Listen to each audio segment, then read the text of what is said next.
দেখো, আমাদের বিয়ে কেন হয়েছে সেটা তুমি ভালো করেই জানো। তোমার টাকার দরকার আর আমার একজন পাশে থাকার মানুষ দরকার। এই নাও, এখানে 10 লাখ আছে, আর যা লাগে পরে আমি দিয়ে দিব। ধন্যবাদ আপনাকে আমাকে এত বড় উপকার করার জন্য। আপনি ঘুমান, আমি হসপিটালে টাকাটা জমা দিয়ে আসি। এখন বের হয়েও না, বাইরে কেউ দেখলে বুঝে ফেলবে। টাকাটা না দিলে অপারেশন হবে না। যত তাড়াতাড়ি টাকা দিয়ে দিতে হবে। ওয়েট, আমি টাকাগুলো পাঠানোর ব্যবস্থা করছি। আচ্ছা, এইগুলো আমার কাছে দাও, আমি ব্যাংক থেকে পাঠিয়ে দিচ্ছি। নদী আয়নের হাত থেকে টাকা নিয়ে লকারে রেখে দিয়ে কাউকে কল দিয়ে কথা বলতে লাগলো। আয়ন চুপচাপ সোফায় বসে থাকলো। কিছুক্ষণ পর কথা বলা শেষ করে খাটে এসে বসলো নদী। বসে আয়নের দিকে তাকিয়ে বলল, কথা বলেছি, তুমি ঘুমাও। চিন্তা করো না, অপারেশন ঠিকভাবেই হয়ে যাবে, আর আল্লাহর উপরে ভরসা রাখো। আচ্ছা, আপনার ছেলে মেয়ে আমাদের কিভাবে নিবে? তোমাকে ওইসব নিয়ে ভাবতে হবে না, তুমি ঘুমিয়ে যাও। আচ্ছা, আপনিও ঘুমান। আয়ন সোফায় পাঞ্জাবি ঠিক করে ঘুরে শুয়ে পড়ল। ডিম লাইট জ্বালিয়ে একপাশ হয়ে শুয়ে পড়ল। নদীর চোখের কোণায় পানি গড়িয়ে পড়তে লাগলো। আয়ন ঘুরতেই দেখতে পাই নদী তাকিয়ে আছে উপরের দিকে। আয়ন ওইদিকে পাত্তা না দিয়ে চোখ বন্ধ করে ঘুমিয়ে গেল। সকালে ঘুম ভাঙলে দেখে নদীর ড্রেসিং টেবিলের সামনে ভেজা চুল হেয়ার ডাই করছে। আয়ন সোফা থেকে উঠে নদীকে বলল, আমি কি অফিসে যাব নাকি হসপিটালে যাব? হসপিটালে যাও, তোমার আম্মুর অপারেশন, আর আমাকে আপডেট জানাও। আমার একটা মিটিং আছে তো, তাড়াতাড়ি যেতে হবে। আচ্ছা। আয়ন উঠে ওয়াশরুমে চলে গেল। গোসল করে বাহিরে তোয়ালে পরে আসলে দেখে সামিরা বসে আছে। আয়নকে দেখে রেগে ফুলদানি ঢিল মেরে বলে, এই, তুই আমার আমাকে বিয়ে করলি কেন? তোর কি জ্ঞান নাই? তুই কোন হিসেবে মায়ের বয়সী মহিলাকে বিয়ে করলি? আমার বডিগার্ড ছিলি, সেখান থেকে সোজা আমার হাজব্যান্ড হয়ে গেলি। আরে তোর রুচি এত জঘন্য কেন? আয়ন ফুলদানিটা টি টেবিলের উপর রেখে পড়ল। আপনার আম্মুকে দেখে কে বলবে ওনার আপনাদের মতো ছেলে মেয়ে আছে? ওনাকে দেখে মনে হয় না উনি 33 বছরের মহিলা, দেখে তো মনে হয় 20 বছরের যুবতী মেয়ে। আয়নের কথা শুনে সামিরা রেগে আয়নের গালে থাপ্পড় মেরে বলে, বেয়াদব ছেলে, একজন মেয়ের সামনে মায়ের নামে এভাবে বর্ণনা করতে লজ্জা করে না? দেখেন, আপনার ব্যবহারে বোঝা যায় আপনি অনেক বুঝদার। তাই আপনার উচিত আপনার আম্মু যেভাবে ভালো থাকে সেইভাবে থাকতে দেওয়া। একজন ডিভোর্সি মেয়ে এই সমাজে বাঁচতে গেলে কতটা লড়াই করতে হয়। নিজের আম্মুকে তো দেখছেন, কতজনের বাজে কথা শুনতে হয় তাকে, কতজন কুনজরে তাকায়। আর এখন সে আমার স্ত্রী, এখন আশা করা যায় তার উপরে কারো আগের মতো নজর দিবে না, আর দিলে আমি তার চোখ তুলে ফেলবো। আমার কথায় যদি কিছু বুঝতে পারেন তাহলে ভালো, না বুঝলে কিছু করার নাই। আয়ন কথাগুলো বলে ব্যাগ থেকে শার্ট প্যান্ট বের করে ওয়াশরুমে চলে গেল। শার্ট প্যান্ট পরে বের হয়ে দেখে সামিরা চলে গেছে। আয়ন মাথার চুল ঠিক করে নিচে নামতে লাগলো। আয়নকে দেখে নদীর ছেলে নীরব এসে আয়নকে জড়িয়ে ধরে বলে, ভাইয়া, তুমি নাকি আমার আব্বু হয়ে গেছো? তোমাকে কি বলে ডাকবো বুঝতে পারছি না। ভাইয়া বাদে যা ইচ্ছে মন চাই ডাকো। আর তুমি স্কুলে যাও নাই? আপু স্কুলে যাই নাই, তাই আমি একা যাই নাই। চলো আমি স্কুলে রেখে আসি। নাস্তা করছো? নীরব আয়নকে কিছু বলবে, সাথে সাথে সামিরা টান দিয়ে নীরবকে বলল, নীরব, খবরদার, ওর সাথে মিশলে তোর খবর আছে। চল, আমি স্কুলে নিয়ে যাচ্ছি। ভাইয়ের সাথে যাই না, সরি, মানে নতুন আব্বুর সাথে যাই। আপু তুমি তো আজ স্কুলে যাবে না বললে। নীরবের কথা শুনে সামিরা রেগে নীরবের গালে থাপ্পড় দিতে যাবে, সাথে সাথে আয়ন নীরবকে ওইখান থেকে সরিয়ে দিল। সামিরার থাপ্পড় আয়নের গালে পড়ল। নীরব ভয় পেয়ে গেল। সামিরা রেগে পড়ল, আমাদের মাসে এসেই গেছোস, ভালো করেছো। একদম আমাদের ভাই বোনের ভিতরে আসবি না। আর নীরব, তোর মুখে যদি আর একবার ওকে আব্বু ডাকতে শুনি, তোকে আমি খুন করে ফেলবো। কথাটা বলে সামিরা রেগে চলে গেল। নীরব ভয় পেতে থাকলে আয়ন নীরবকে জড়িয়ে ধরে পড়ল, নীরব, ভয় পেও না, কিছু হয় নাই। শোনো, আমাকে আব্বু বলার দরকার নাই। আমার নাম ধরে বা আমাকে মামা বলে ডাকতে পারো। নানু তো বললো তুমি আমার আব্বু হয়ে গেছো। শোনো, আব্বু চাইলে সবাই হতে পারে না। আমি তোমাদের আব্বুর মতো হয়তো হতে পারবো না। তোমাদের আব্বু তো আছে, তাই আমাকে আব্বু বলার দরকার নাই। আমাকে মামা বললে হবে। আয়ান, সামিরার হয়ে আমি তোমার কাছে ক্ষমা চাচ্ছি। ছি আন্টি, এটা কি বলছেন? ক্ষমা প্লিজ চাইবেন না। আমি সামিরার ব্যাপারটা বুঝি, ওর রাগ হওয়া স্বাভাবিক। যাই হোক, আমি নীরবকে স্কুলে নিয়ে যাচ্ছি। আয়ন নীরবকে নিয়ে বের হয়ে গেল। রিক্সা নিয়ে নীরবকে স্কুলে দিয়ে আয়ন হসপিটালে চলে গেল। হসপিটালে গিয়ে ডাক্তারের সাথে কথা বলল। 30 মিনিট পর অপারেশন করতে যাবে। আয়ন কথা বলে ডাক্তারের সাথে চলে গেল। আয়ন ওর আম্মুর কপালে চুমু দিয়ে বলল, আম্মু, চিন্তা করো না, তোমার কিছু হবে না। তুমি খুব তাড়াতাড়ি ঠিক হয়ে যাবে। আয়ান, তুই এত টাকা কোথায় পাইছস? আম্মু, আমি কোনো হারাম কাজ করি নাই। আম্মু, তুমি এসব নিয়ে ভেবো না। তুমি সুস্থ হয়ে নাও, আমি তোমাকে সব বলবো। নার্স আয়নের আম্মুকে নিয়ে গেল। আয়ন কেবিনের বাইরে হাঁটাহাঁটি করতে লাগলো। কিছুক্ষণ যেতেই আয়নের কাঁধে হাত পড়লে আয়ন ঘুরে তাকিয়ে দেখে নদী।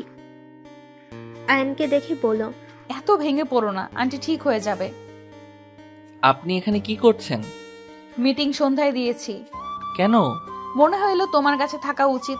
তুমি ছোট একটা ছেলে, মনে হইলো তোমার পাশে থাকা উচিত, তাই চলে আসলাম। ম্যাম, আপনি অনেক ভালো। আমি ভালো না, আমি ভালো হইলে কখনোই তোমাকে ফাঁদে ফেলে বিয়ে করতাম না। না ম্যাম, হুট করে আমাকে কেন এতগুলো টাকা দিতেন? আর এখানে আপনি আমার স্ত্রী, যেখানে আপনার সাথে আমার একটা সম্পর্ক যোগ হয়েছে, সেই ভিত্তিতে টাকা দিয়েছেন। এখানে নিজেকে খারাপ ভাবার প্রয়োজন নাই। নদী কিছু বলল না। অনেকক্ষণ পর দুজন বসে থেকে ডাক্তারকে বের হতে দেখে আইন দৌড়ে ডাক্তারের কাছে গেল। ডাক্তারের মুখ দেখে আইনের বুকটা কেঁপে উঠল। ডাক্তার, আমার আম্মুর কি অবস্থা? আইনের কথা শুনে ডাক্তার চুপ হয়ে যায়। ডাক্তার আইনকে বলে, সরি, আমরা আপনার আম্মুকে বাঁচাতে পারি নাই। ডাক্তারের কথা শুনে কয়েক পা পিছিয়ে গেল।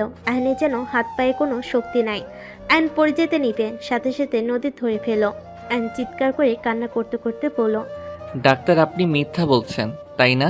প্লিজ মিথ্যা বললেন না, আমার আম্মুর কিছু হয় নাই। আইনের সামনে নার্স আইনের আম্মুর লাশ নিয়ে আসলো। আইন ওর আম্মুর লাশ ধরে চিৎকার করে কান্না করতে করতে বলে, আম্মু, এই আম্মু ওঠো না। ডাক্তার মিথ্যা বলছে তাই না?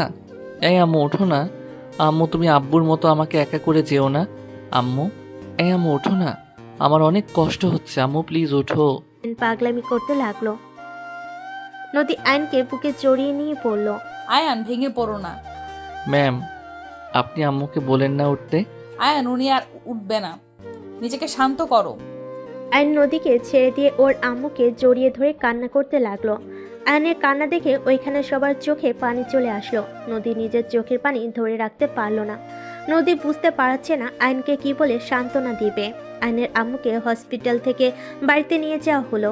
আইন 2 বার অলরেডি অজ্ঞান হয়ে গেছে। আইনের কাজিনরা সবাই আইনের মাথায় পানি দিয়ে জ্ঞান ফেরালো। নদী আইনকে শান্ত করে বুঝাতে লাগলো। আইনের চাচা আইনকে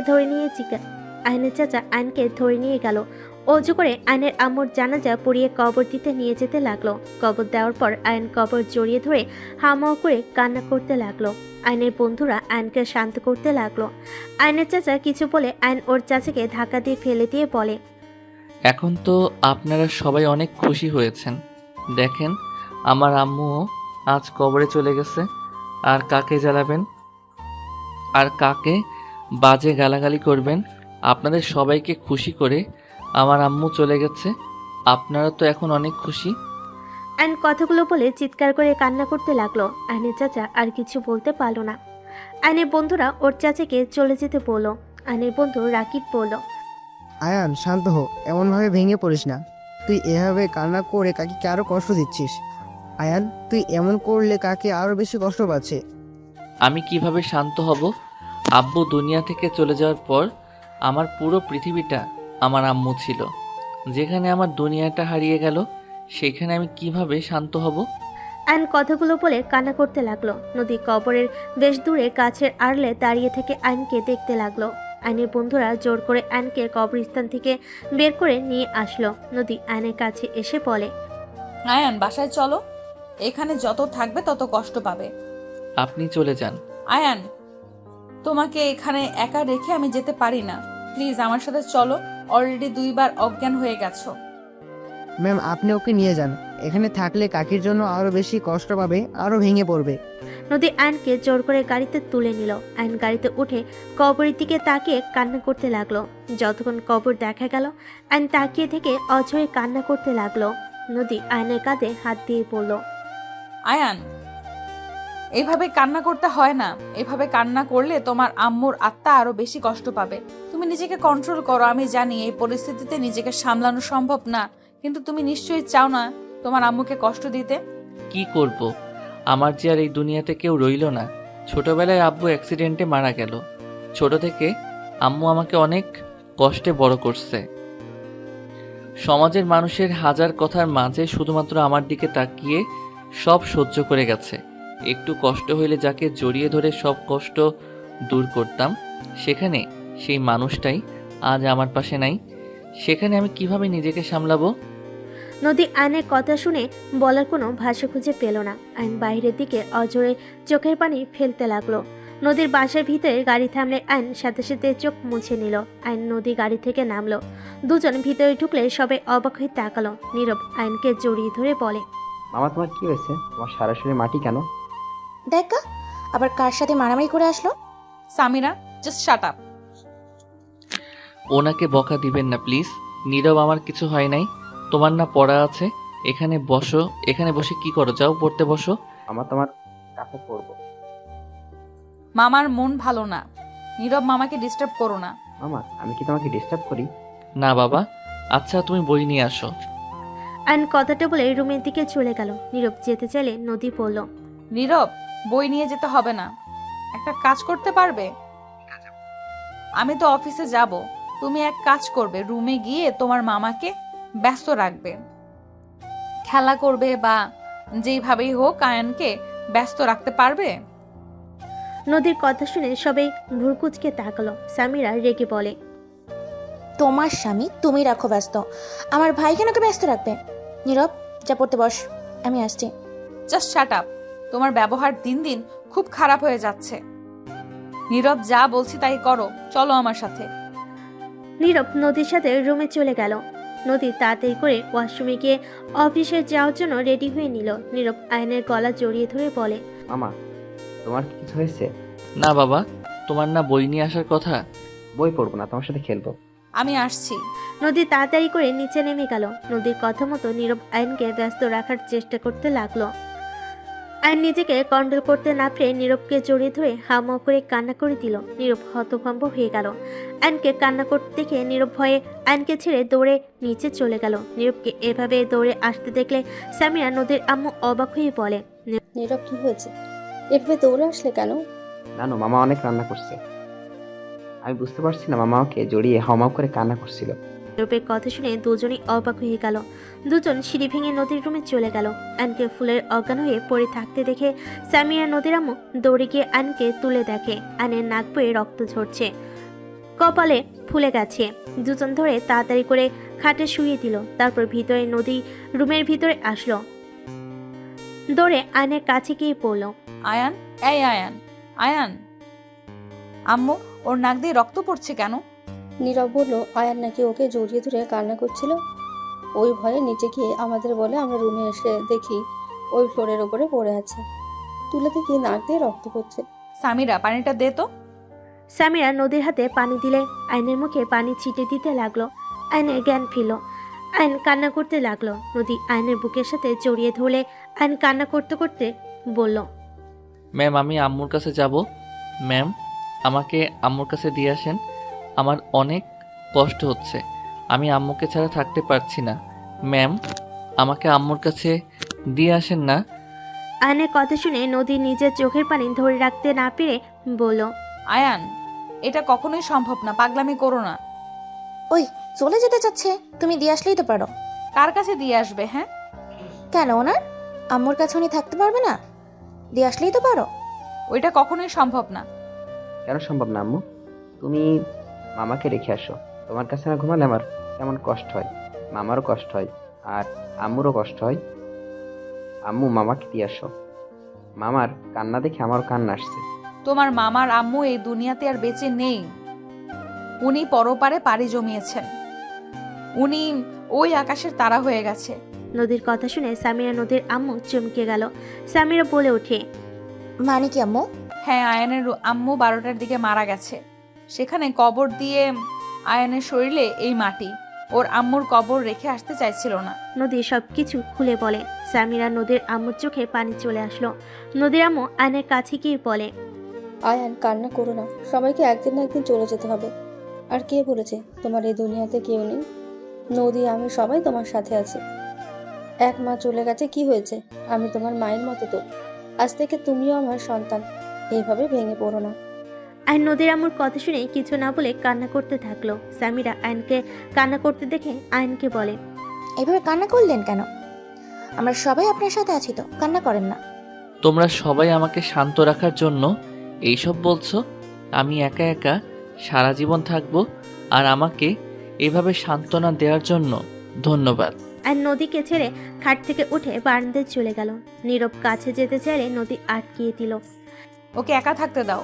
আয়ন চুপচাপ বারান্দায় নীরবে কান্না করতে লাগলো। সামিরা নদীর আম্মু চলে গেল।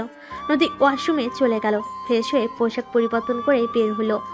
নীরব খাটের এক কোণায় বসে আছে। নদীর কাছে এসে শক্ত করে জড়িয়ে ধরে বলল, আমাদের কখনো আমাকে ছেড়ে যেও না। আমি মামার মতো কান্না করব। আমি তোমাকে অনেক ভালোবাসি আম্মু। আয়ন বারান্দা দিয়ে বের হয়ে নীরবের কথা শুনতে পেল। নদী নীরবের কপালে চুমু দিয়ে বলল, কখনোই যাব না আমার আব্বুটাকে ছেড়ে। নীরব নদীকে জড়িয়ে ধরলো। আয়ন ওয়াশরুমে গিয়ে মুখ ধুয়ে নিল। সোফায় বসলে নদী আয়নকে বলল, আয়ান, সারাদিন তো কিছু খাও নাই, চলো খাবার খেয়ে নিবে।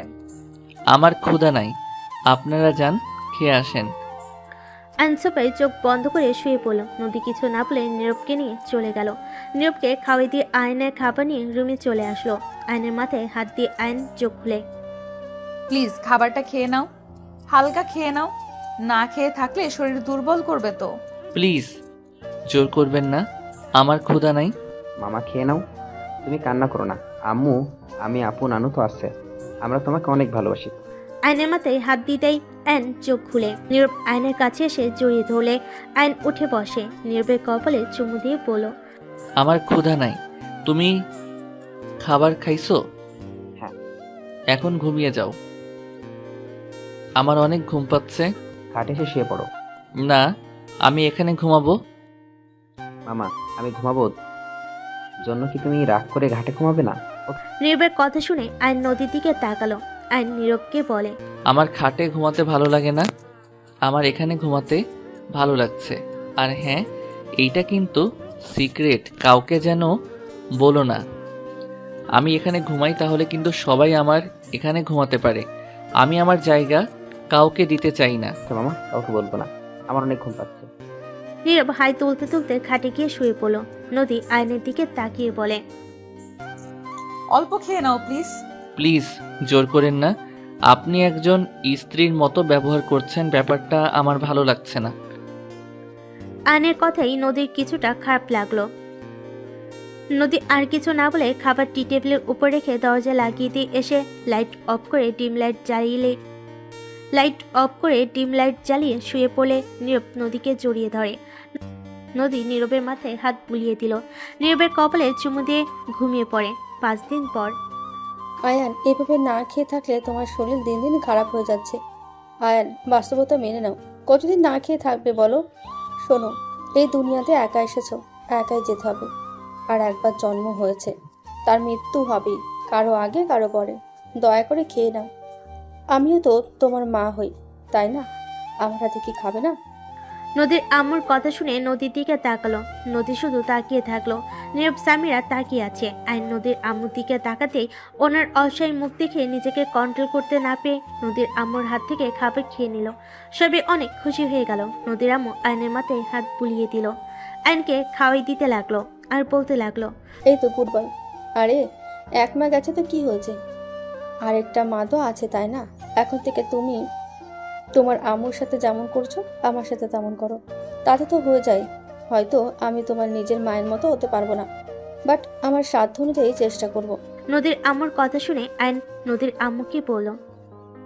আপনাকে একটু জড়িয়ে ধরতে পারি? নদীর আম্মু অবাক হয়ে বলল। হ্যাঁ, ধরো। অনুমতি কেন নিচ্ছ? আর নদীর আম্মুকে জড়িয়ে ধরে চোখ বন্ধ করে চোখের পানি পড়তেই মুছে ফেলল। আপনি একবার যখন বলছেন আপনি আমার মা, তাহলে আমি আর আপনাকে জ্বালাবো না। এক আম্মুকে তো অনেক জ্বালিয়েছি, আজ সেই আমাকে ছেড়ে চলে গেল। আমি আপনার অনেক যত্ন করব, একদম আপনাকে বিরক্ত করব না। আয়নের কথা শুনে নদীর আম্মুর চোখে পানি চলে আসলো। নদীর আম্মু কপালে চুমু দিয়ে বলে, তোমার যেইটাই ভালো লাগে ওইটাই করো, বাট কান্না করো না। আয়নকে খেতে দেখে নীরব এসে আয়নকে জড়িয়ে ধরে বলে। ইয়াহু, মামা খাবার খাচ্ছে। আম্মু তুমিও খেয়ে নাও, মামা তো এখন খাচ্ছে। নীরবের কথা শুনে আয়ন অবাক হয়ে গেল। নদীর দিকে তাকাতে দেখে নীরবের দিকে রাগী লুক নিয়ে তাকিয়ে আছে। আয়ন নদীকে বলল, কি ব্যাপার, আপনি কি খাবার খান নাই?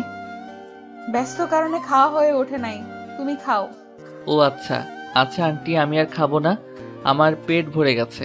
আমি একটু বের হব। মামা আজকে তো ছুটির দিনে, তাহলে কোথায় যাবে? বাড়িতে যাব। ও আচ্ছা, আমার আয়ন সোফার উপর থেকে উঠে বাসা থেকে বের হয়ে গেল।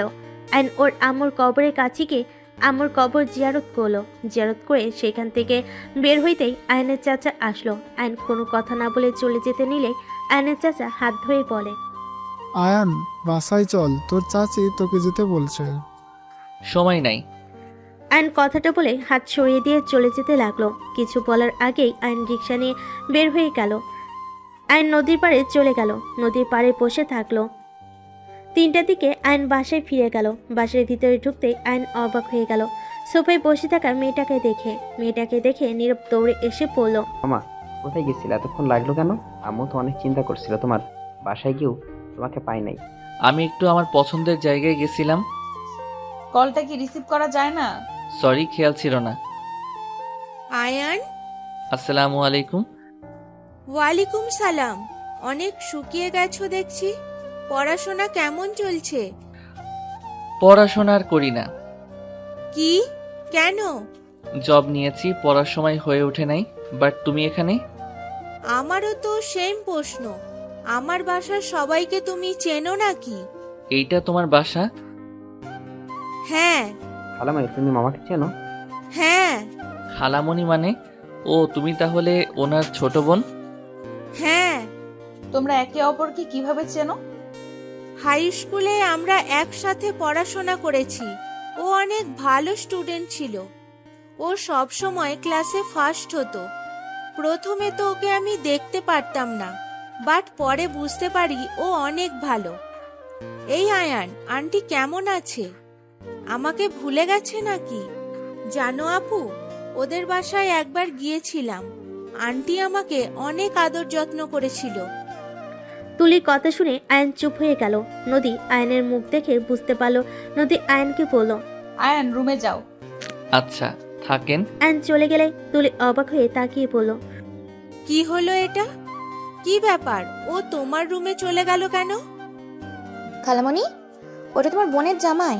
সামিরা, কি ধরনের কথা এটা? তুলি কথাটা শুনে অবাক হয়ে গিয়ে বলে, কি? এসব কি বলে? হ্যাঁ, আয়ানকে বিয়ে করছি। কি যাতা বলো? তোমার কি মাথা খারাপ নাকি? আয়ান আর তোমার বয়সের কত পার্থক্য? তোমার বয়স 33 আর ওর বয়স 19।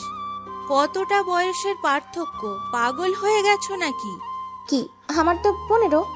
আমার 4 বছর বড়। তাহলে খালামণি, তুমিই বলো কেন আমি রেগে যাই? আমি ওকে কোন হিসেবে বাবা বলে ডাকবো বলতে পারো? এখন তুমিই বলো, কেন তোমার বোনের সাথে খারাপ ব্যবহার করি? আম্মু, তুমি এটা কিভাবে মেনে নিলে? তোমার মেয়ে যা মনে চাইবে তাই করবে নাকি? ওর এত বিয়ে করার শখ থাকলে রাতুল ভাইকে বিয়ে করলে কি সমস্যা হতো? আমার ব্যক্তিগত ব্যাপারে তোরা কথা বল, এটা আমি চাই না। আমার যেটা ভালো লাগবে আমি তাই করব। আপু, তুই 2 বাচ্চার মা। তোর সাথে ওর কখনোই যায় না। নিজে তো ভেবে দেখ। ছি, ভাবতেই ঘৃণা হচ্ছে। আয়ান তো আমার 1 বছরের ছোট। মানুষজন জানলে কি বলবে? আমি কারোর কথা কানে দেই না। মানুষের মুখ আছে বলবেই, এখানে আমি কি করব? নদীর কথা শুনে তুলির রাগে সামনে থাকা গ্লাস ছুঁড়ে মেরে বলে, তোর এসব উজানি কথা বলার জন্য সংসার করতে পারলি না, আবার হাঁটুর বয়সে ছেলেকে বিয়ে করছস? কোনো কাণ্ডজ্ঞান কি নাই তোর? সব সময় খালি আমাদের মাথা হেট করে দিস। আব্বু লন্ডন থেকে ফিরুক, এর একটা ব্যবস্থা না নিলে খবর আছে। তুলির কথা শুনে নদীর বুকের ভিতর যেন মুচড়ে উঠল। নদীর চোখে পানি টলমল করতে লাগলো। নদীর তুলির দিকে তাকিয়ে পড়ল।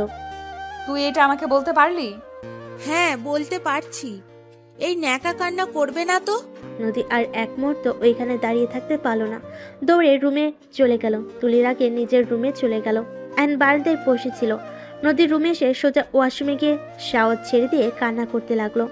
অনেকক্ষণ বসে থাকতে হঠাৎ নীরবের কান্নার শব্দ পেয়ে আয়ান বারান্দা থেকে বের হয়ে দেখে নীরব ওয়াশরুম থেকে কান্না করে বলছে, আম্মু ওঠো না। আম্মু তুমি তো কাঁদছো। নীরবের কথা শুনে আয়ান ওয়াশরুমে গিয়ে দেখে নদী দুই হাত হাঁটু জড়িয়ে ধরে চুল ছেড়ে দিয়ে কান্না করছে। হাতের লোমগুলো দাঁড়িয়ে গেছে। আয়ান নদীর কাছে গিয়ে শাওয়ার বন্ধ করে বলল, এই আপনি এসব কি করছেন? এই সময় এইভাবে ভিজছেন কেন? আর কি হয়েছে, কান্না করেন কেন? মামা আম্মুকে ধরো না। খালামণি আম্মুকে বকা দিয়েছিল। আম্মু অনেক কষ্ট পেয়েছে। আম্মু কষ্ট পেলে এমন করে। আম্মু জ্বর আসবে আবার। মামা ধরে নিয়ে চল না। আমি তো নিতে পারছি না। নীরবের কথা শুনে আয়ান বলল। তুমি সরো, আমি নিয়ে যাচ্ছি। নীরব সরে দাঁড়ালে আয়ান নদীর শরীরে হাত দেওয়ার সাহস পাচ্ছিল না। তারপর ভয়ে ভয়ে বলল, ক্ষমা করবেন, প্লিজ উঠেন। নীরব কান্না করছে তো। আয়া নীরবকে নিয়ে যাও প্লিজ, আমাকে একা থাকতে দাও। নদী আবার শাওয়ার ছাড়তে যাবে। আইন সাথে সাথে নদীর হাত ধরে পাজা কোলে তুলে নিল। নদী নামিয়ে দিতে বলতে লাগলো। আইন নদীর কোনো কথা না শুনে রুমে নিয়ে আসলো। নদী ঠান্ডায় কাঁপছে। আইন নীরবকে বলল। তোয়ালেটা দাও।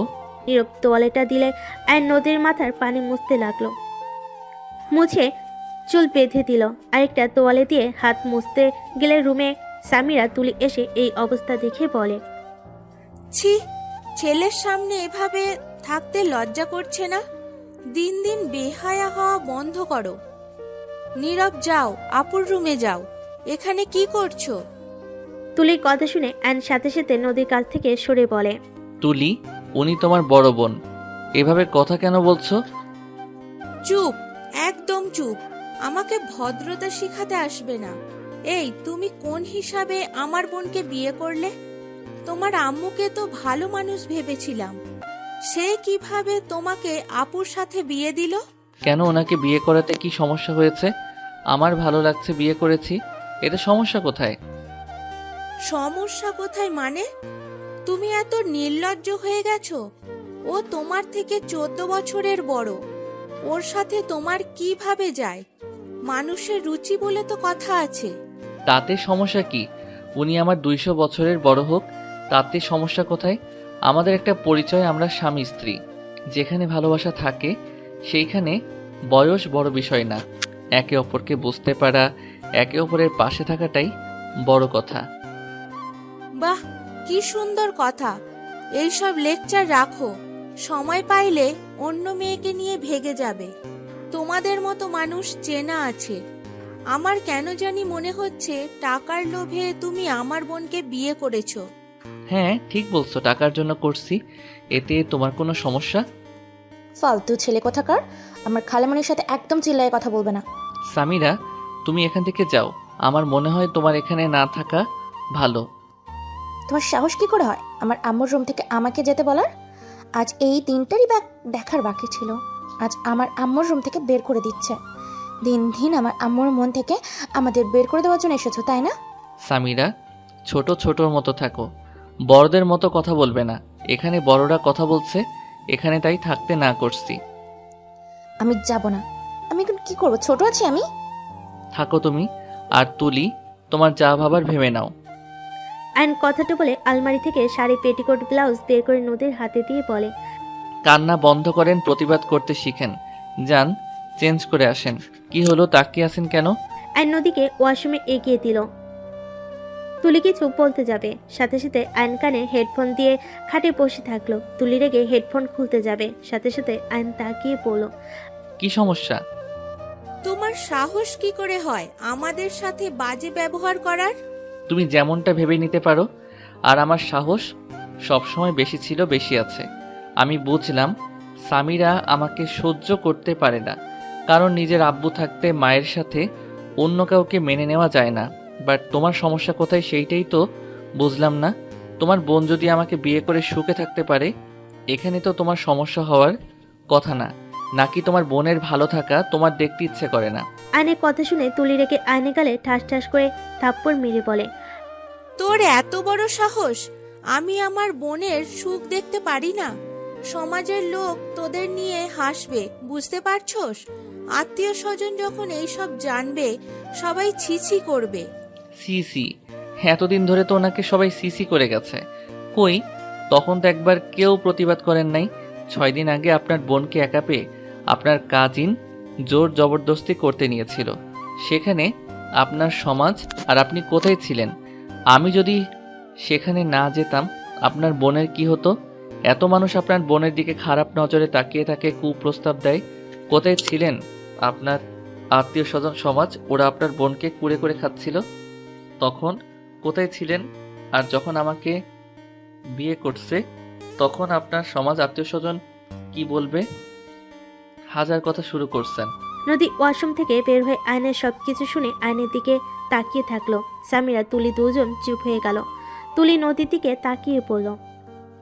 আপু কি তোর সাথে জোর জবরদস্তি করেছে? আম্মু চুপ করে আছো কেন? এই জানতো আপনাদের ওইসব শুনে লাভ নাই। আয়ন উঠে নদীর কাছে গিয়ে নদীকে ধরে ড্রেসিং টেবিলের সামনে নিয়ে গিয়ে মাথায় হেয়ার ড্রাই করে দিতে লাগলো। সামিরা রুম থেকে বের হয়ে গেল। তুলি আর কিছু না বলে রুম থেকে চলে গেল। আয়ন গিয়ে দরজা লাগিয়ে দিল।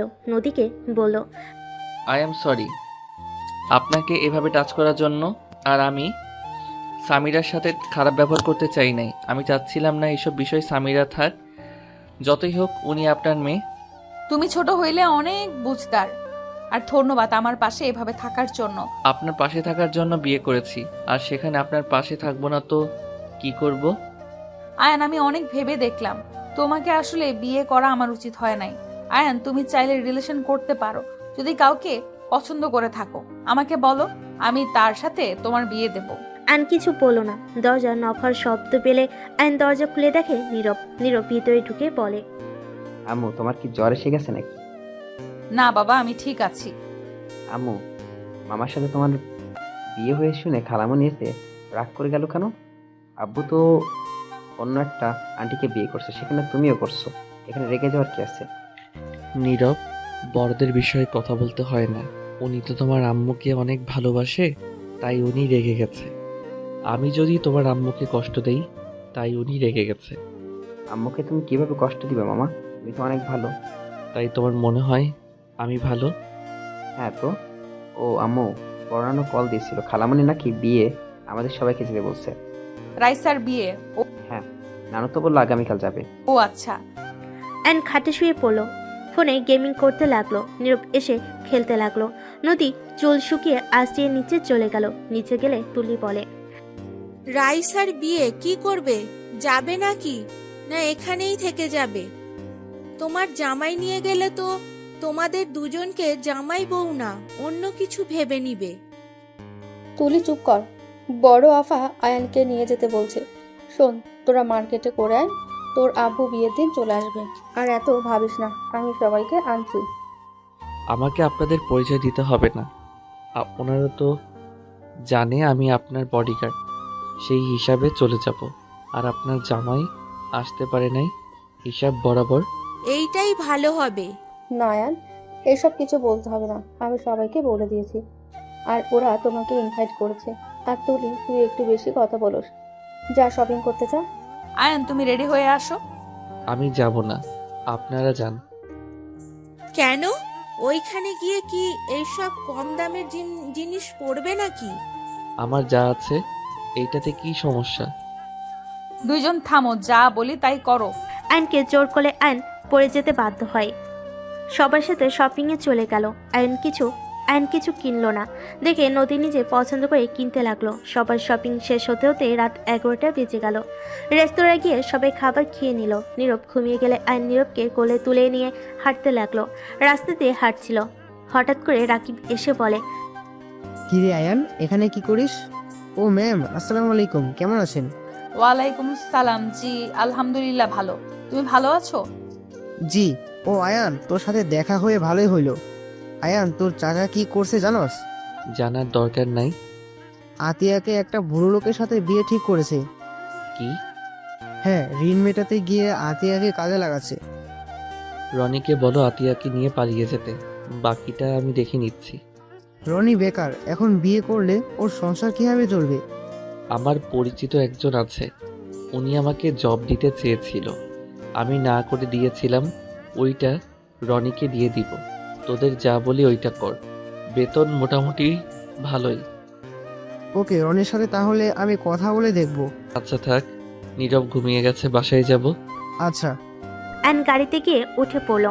আয়ন নীরবকে সামিরার কাছে বসিয়ে দিয়ে সামনে বসে পড়লো। নদী আয়নের পাশে বসলে আয়ন ড্রাইভিং করতে লাগলো। কিসের জব অফার এসেছিল?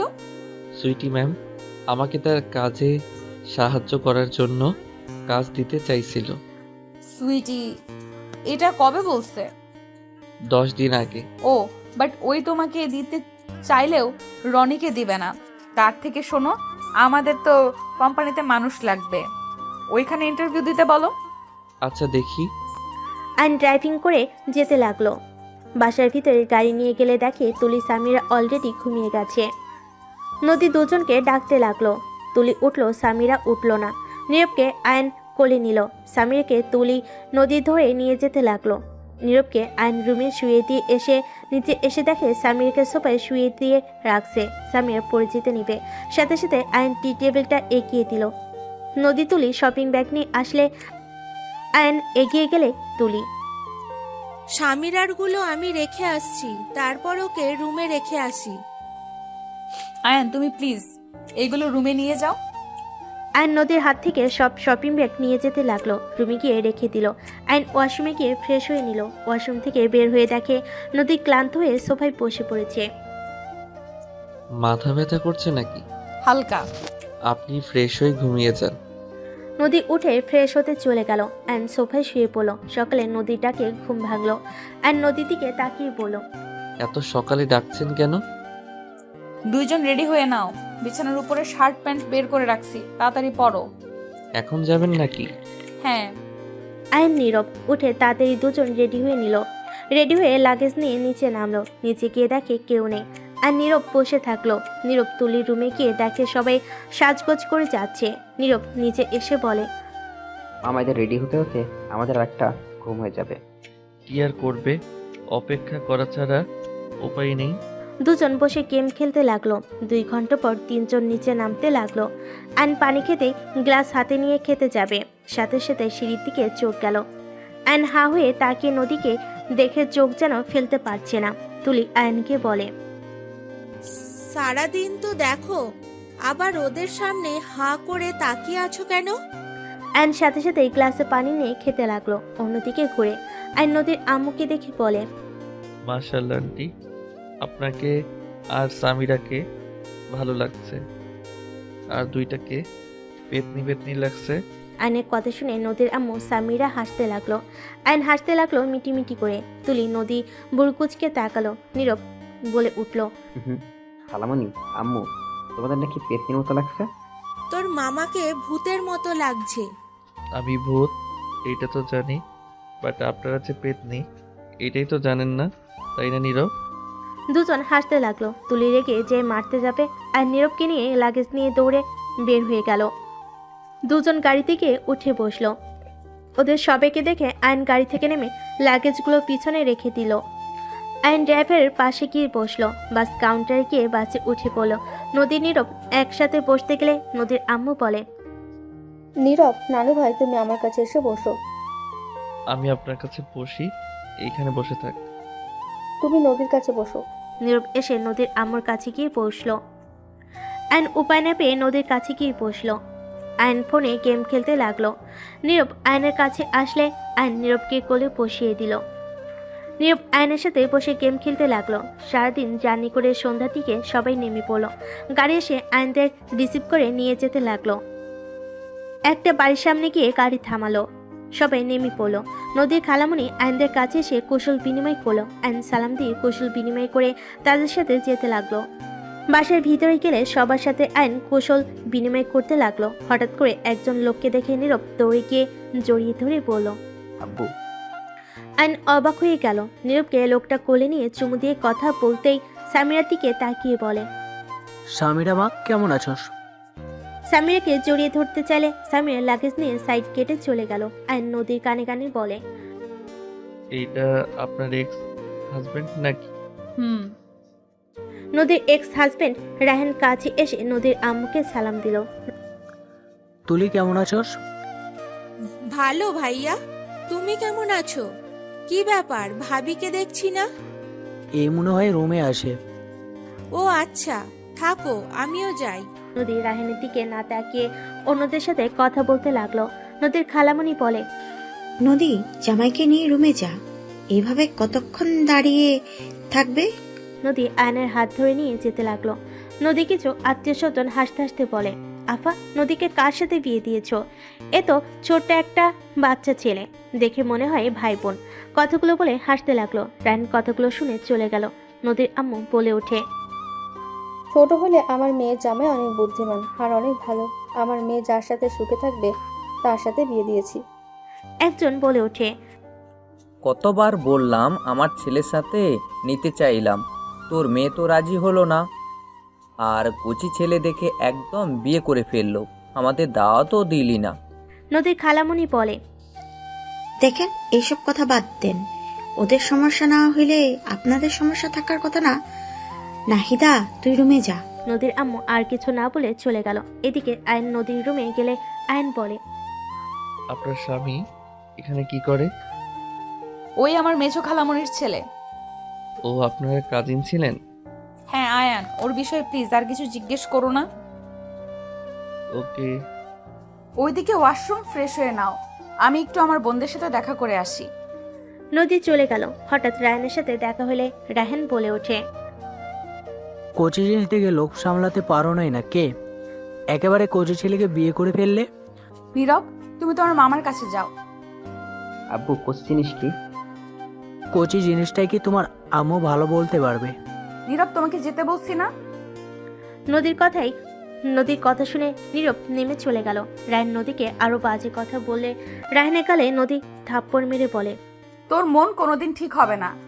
যেমন আগে নোংরা মানসিকতা ছিল, এখনো সেইম আছে। সবাইকে নিজের মতো ভাবিস না, নিজে ভালো হয়ে অন্য কাউকে খারাপ কথা বলিস। আর কতটা নির্লজ্জ তুই! কতবার বলছি আমার সাথে কথা বলবি না, কিন্তু তুই একবারই কথা বলতে আসস। যত সব। নদীর থাপ্পড় খেয়ে রায়হানের রাগ উঠে গেল। রায়হান নদীর চুলের মুঠি ধরে নদী হাত ধরে বলতে লাগলো, রায়হান, আমার চুল ছাড়, ব্যথা লাগছে কিন্তু। তোমার সাহস কি করে হয় আমার গায়ে হাত তোলার? অনেক সাহস বেড়ে গিয়েছে, তাই না? রায়হান নদীর গালে থাপ্পড় মারতে যাবে, সাথে সাথে রায়হানের বউ এসে হাত ধরে বলে, ছি, এসব কি করছেন? উনি আপনার এখন স্ত্রী না যে ওনার গায়ে হাত দেবেন। ওনাকে ছাড়েন। রায়হান ওর স্ত্রীর কথা শুনে নদীকে ছেড়ে ওর স্ত্রীকে মারতে লাগলো। আয়ন রুমের বাইরে এসে নীরবের সাথে হাঁটতে কিছু দূর এসে এই অবস্থা দেখে নীরব ভয় পেয়ে গেল। নদী রায়হানকে বলল, ওকে ছাড় বলছি রায়হান। আমাদের মাঝে তুই আসবি না। নদীকে ধাক্কা দিলে দৌড়ে গিয়ে আয়ন নদীকে ধরে ফেল। রায়হান ওর স্ত্রীর পেটে লাথি দিতে যাবে, সাথে সাথে আয়ন টান দিয়ে ওর স্ত্রীকে সরিয়ে নিল। রায়হান রেগে গিয়ে আয়নের কলার চেপে ধরলে আয়নের রাগ উঠে গেল।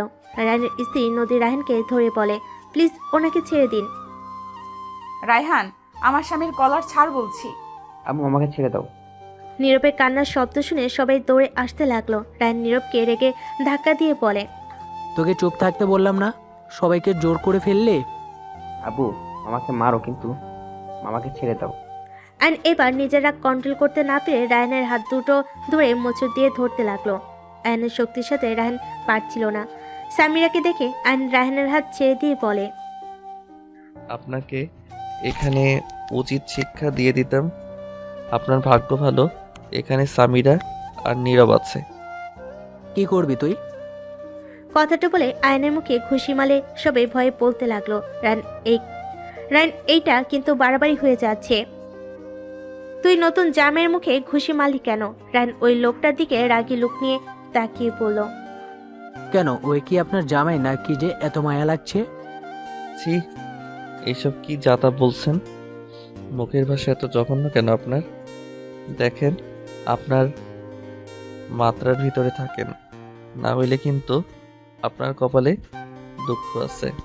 কি করবি তুই কর। আয়নকে ধাক্কাতে লাগলো। সামিরা রেগে রায়হানকে ধাক্কা দিয়ে বলল, খবরদার, আপনি আমার আব্বুর গায়ে হাত দিবেন না। আপনি একজন জঘন্য মানুষ। আপনার লজ্জা শরম নাই? সবসময় খালি ঝামেলা করেন, নেশাখোর কোথাকার। আপনার ধারণাও নেই আমার আব্বু আপনাকে মারলে আপনার কি হতে পারে। আপনি এমন জঘন্য মানুষ, যেখানে দেখছেন নীরব ভয় কান্না করছে, আর আপনার সেদিকে কোনো খবরই নেই। উল্টা নীরবকে ধাক্কা দিচ্ছেন। এত জঘন্য আপনি। সামিরার মুখে আব্বু ডাক শুনে আয়ন অবাক হয়ে গেল। রায়হান রেগে চিল্লাইয়ে বলল, আমি তোর আব্বু হই না? দেখ স্বামীরা, এখান থেকে সর। তোর মা তো একটা বেশ্যা, আর তুই সেই মাকে সাপোর্ট করস। রায়হানের কথা শুনে আয়নের আর সহ্য হলো না। আয়ন রেগে নীরবকে বলল, নীরব, আমার রুমে যাও। আমার ফোনটায় গেম চালু আছে কিনা দেখো তো। নীরব চলে গেলে আয়ন রেগে রায়হানের সামনে এসে রায়হানের কলা ধরে একের পর এক ঘুষি দিতে দিতে বলতে লাগলো, আপনার সাহস কি করে হয় আমার স্ত্রীকে বাজে কথা বলার? আমি আপনার মুখ ভেঙে ফেলবো। রায়হান আয়নের সাথে পেরে ওঠে না। আয়ন একের পর এক ঘুষাতে লাগলো। নদী রায়হানের স্ত্রী আয়নকে ঠেকানোর চেষ্টা করতে লাগলো। রায়হানের মুখ দিয়ে রক্ত ঝরতে লাগলো। সামিরা কান্না করতে করতে চলে গেল। কিছুজন বলতে লাগলো, ঠিক হয়েছে, এই হলো স্বামী, নিজের স্ত্রীর নামে খারাপ কথা বলবে, তাকে ছেড়ে দেওয়া একদম ঠিক না। নদী লোকটার কথা শুনে থমকে গেল। আয়নের দিকে তাকিয়ে দেখতে লাগলো। রায়হানের স্ত্রী আয়নের পা ধরে বলে, আমি আপনার পায়ে ধরছি, আমার স্বামীকে ছেড়ে দিন।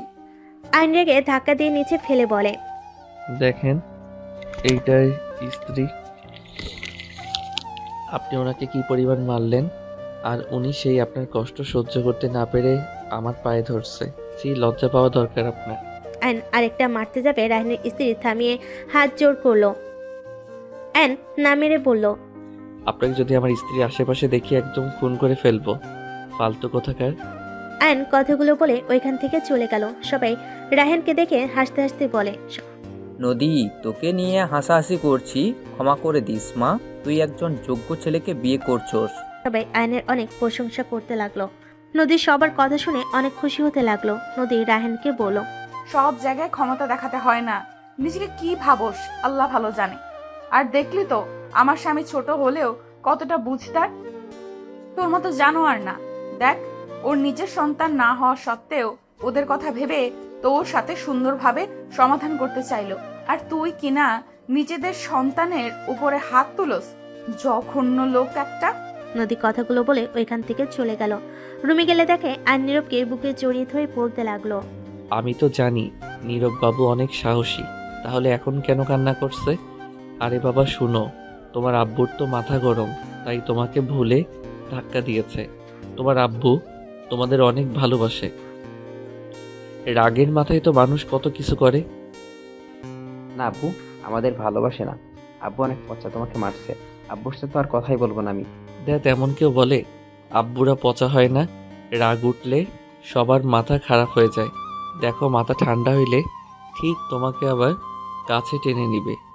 আব্বু আমাকে ধাক্কা দিলে আমি যে নিচে পড়ে যেতাম। আমি তো আছি, তোমার কিছু হবে না। আব্বু কেন তোমার মতো হয় না মামা? কেউ কারো মতো হয় না বাবু। আচ্ছা শোনো, তোমার আপুর কাছে যাও। তোমার আপু মনে হয় কান্না করছে। নীরব আয়নের উপর থেকে উঠে নিচে নামলে নদীর সাথে সাথে লুকিয়ে পড়লো। নীরব বের হইলে নদীর রুমের দিকে বা আসার ভান করলো। নীরব ওর আম্মুকে কিছু না বলে চলে গেল। নদী আয়নের পাশে বসলে আয়ন চমকে যায়। আয়ন সরে যেতে চাইলে নদী আয়নকে বলল, বসো। কুত্তার বাচ্চা কত জোরে ঘুষি দিয়েছে, ঠোঁট কেটে রক্ত পড়ছে। নদী ওর শাড়ির আঁচল দিয়ে ঠোঁটের রক্ত মুছতে লাগলো। আয়ন নদীর দিকে অবাক হয়ে তাকিয়ে বলল, কি করছেন? আমার জন্য দামি শাড়িটা নষ্ট করছে কেন? মানুষের থেকে শাড়ি কখনোই দামি হয় না। চুপচাপ বসে থাকো। ওয়েট, আমি ব্যাগে স্টিকার ব্যান্ডেজ আছে। আপনি কি এসব নিয়ে ঘোরেন নাকি? নীরবের জন্য রাখতে হয়। নদী ব্যাগ থেকে স্টিকার ব্যান্ডেজ বের করে আয়নের ঠোঁটে লাগিয়ে দিতে লাগলো। আয়নের নাকে গরম নিঃশ্বাস হাতে এসে পড়ে নদীর ভিতরে অন্যরকম অনুভূতি হলো। আয়ন নদীর দিকে তাকিয়ে আছে, চোখে চোখ পড়ে আয়ন চোখ সরিয়ে নিল। হঠাৎ করে দরজা নক হলে দুজন একে অপরের থেকে দূরে সরে বসলো। নদীর কয়েকটা কাজিন খাবার নিয়ে এসেছে। টেবিল ওপর রাখতে রাখতে বলে, বাহ দুলা ভাই, আপনি দেখতে যেমন স্মার্ট তেমনই গুড লুকিং, তেমন ফাইটিংও তো ভালোই জানেন, একদম সিনেমার হিরোদের মতন। কথাগুলো বলে হাসতে লাগলো। আরেকজন বলে, ভাইয়া আপনার কোনো ভাই নাই? না, কেন? মেয়েটা মন খারাপ করে বলে, না মানে তাহলে আমি একটু আপনার ভাইয়ের সাথে প্রেম করতাম। আপু তুমি আবার আমাদের মাঝে এসো না, আমরা দুলা ভাই শালিকা যা ইচ্ছা বলবো চুপ করে শুনবে। অনেক পাকনা হয়ে গেছোস। নদীর কথা শুনে বলে, ওই একটু একটু যাই হোক ভাইয়া, আপু তোমাদের জন্য ফুপি খাবার দিয়েছে, খেয়ে নাও।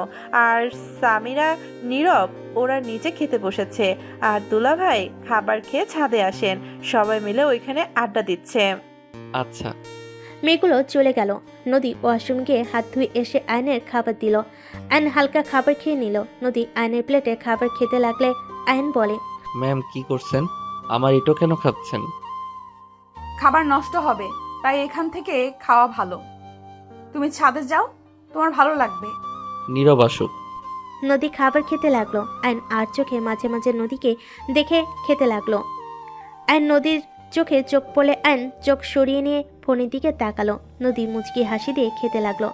খাওয়া শেষ করে হাত ধুয়ে নিল। নীরব এসে আয়নকে বলে, মামা তোমার খাওয়া হয় নাই? হয়ে গেছে। খালামণিকে তোমাকে যেতে বলছে, চলো। আয়ন নীরবের সাথে যেতে লাগলো। ছাদে গেলে দেখে তুলি, সামিরা সবাই বসে আছে। আয়নকে দেখে কয়েকটা মেয়ে আয়নকে ধরে বসিয়ে দিল। নীরব আয়নের কোলে বসলো। সবাই বালিশ গেম খেলতে লাগলো। নীরব আয়নের কোলে বসে থেকে খেলতে লাগলো। সবাই মজা করে খেলতে লাগলো। লাস্টের দিকে সামিরা আর আয়ন খেলায় বাকি থাকে। দুজনের ভিতরে খেলা চলতে থাকে। আয়ন ইচ্ছা করে সামিরাকে জিতিয়ে দিলে সামিরা অনেক খুশি হয়ে নাচতে লাগলো। সামিরা খুশি দেখে আয়নের ভালো লাগলো। নীরব আয়নের উপর রাগ করে বলে, আপু তুমি এমন কেন করলে? আপুকে হারানো যেত।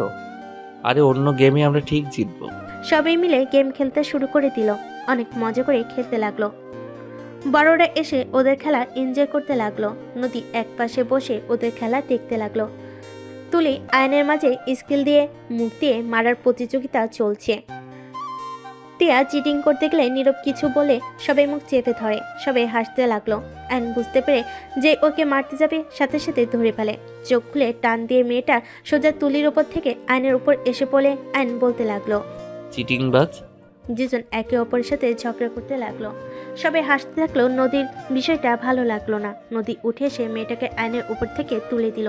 নদী হেসে বলে, মুখে ঝগড়া কর, উপরে উঠে করার কি দরকার? নদীর কথা শুনে ওর কাজিনরা সবাই বলতে লাগলো, জেলাসি, কেউ কি পোড়া পোড়া গন্ধ পাচ্ছ? নদী রাগী লুক নিয়ে তাকাতে সবাই হাসতে লাগলো। রায়নের স্ত্রী ওদের পাশে বসে বলে, ঠিক আছে, জামাই নিয়ে জেলাসি করবেন না তো কি করবে? নীলা কিছুটা লজ্জা পেয়ে গেল। অ্যান্ড সবাইকে বলল, থাকেন, অনেক খেলা করছি। নীরব চলো একটু হাঁটাহাঁটি করে আসি। অ্যান্ড কথাটা বলে নীরবের হাত ধরে নেমে গেল। অ্যান্ড বাসা থেকে বের হয়ে দুজন হাঁটাহাঁটি করে একটা দোকানে গিয়ে বসে পড়লো। অ্যান্ড চা খেতে লাগলো। নীরবকে চিপ চকলেট কিনে দিল। অ্যানের চা খাওয়া হয়ে গেলে অ্যান বিল দিয়ে নীরবকে নিয়ে হাঁটতে লাগলো। অ্যানের খাওয়া শেষ হলে দুজন বাসায় চলে গেল। অ্যানের সাথে আরও কিছু আত্মীয়দের পরিচয় করিয়ে দিতে লাগলো। সবার সাথে কথা বলতে বলতে অনেক রাত বেজে গেল। অ্যান সবার সাথে অনেকটা মিশে গেছে। সবাই মিলে একসাথে খাবার খেতে বসলো। সবার সাথে আনন্দ করে খাবার খেয়ে আর নীরব রুমে চলে গেল। নীরব গেলে দেখে সবাই বসে থেকে আড্ডা দিচ্ছে। আয়নকে দেখে সবাই চলে গেল। নদী দরজা লাগিয়ে দিল আর নীরবকে শুইয়ে দিয়ে নদীকে বলল, আমি কোথায় ঘুমাবো? এই রুমে তো সোফাও নাই। নীরবের পাশে ঘুমাও। আপনাদের সাথে এইটা কেমন দেখায়? সমস্যা কি, ঘুমাও।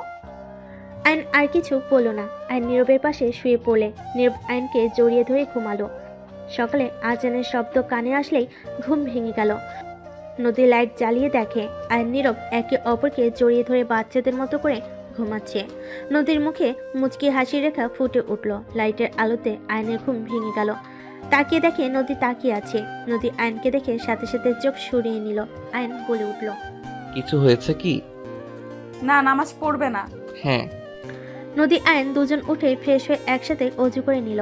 আয়ন রুম থেকে বের হয়ে মসজিদে চলে গেল।